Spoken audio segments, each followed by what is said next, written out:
I'm Loren and we're here in Austin, Texas after the ministerial visit for Uzbekistan. So I'm here with, what's your name? Jonathan Yarley. And what company do you represent? So I represent intelligence sourcing out of the UK and also the Impact Sourcing Alliance. So great, thank you for attending. So tell me about what your impression was of today's event. Really slick presentations. I came in not knowing anything about Uzbekistan and certainly the BPO offering.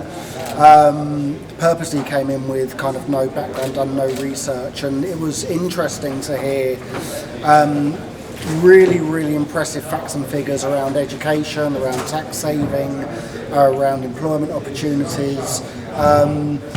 And really the benefits people can get from looking at Uzbekistan as a really viable location.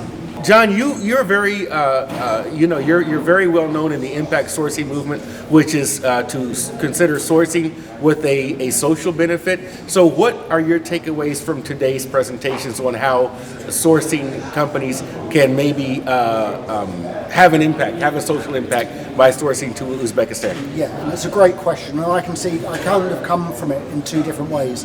Firstly, a lot of countries, a lot of locations, I would say the most popular, for want of a better phrase, locations are quite saturated, and therefore we see, certainly within IT services, a bit of a war on talent happening. Uzbekistan is almost an untapped market. There are obviously vendors and end users there benefiting from the talent pool, but for the main, it's almost one of those hidden secrets.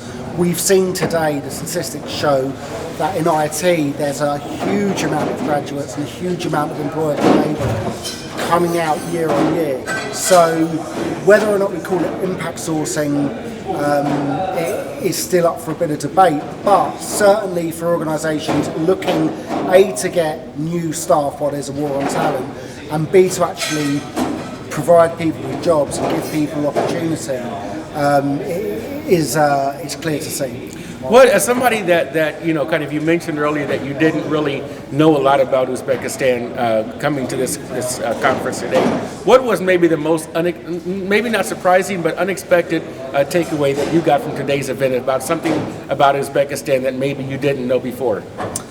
I would say the number of foreign schools there. I would say that actually the percentages, when you look at those that are coming out English speaking, so English I think is known actually as the third language, but becoming more of a second language, I think.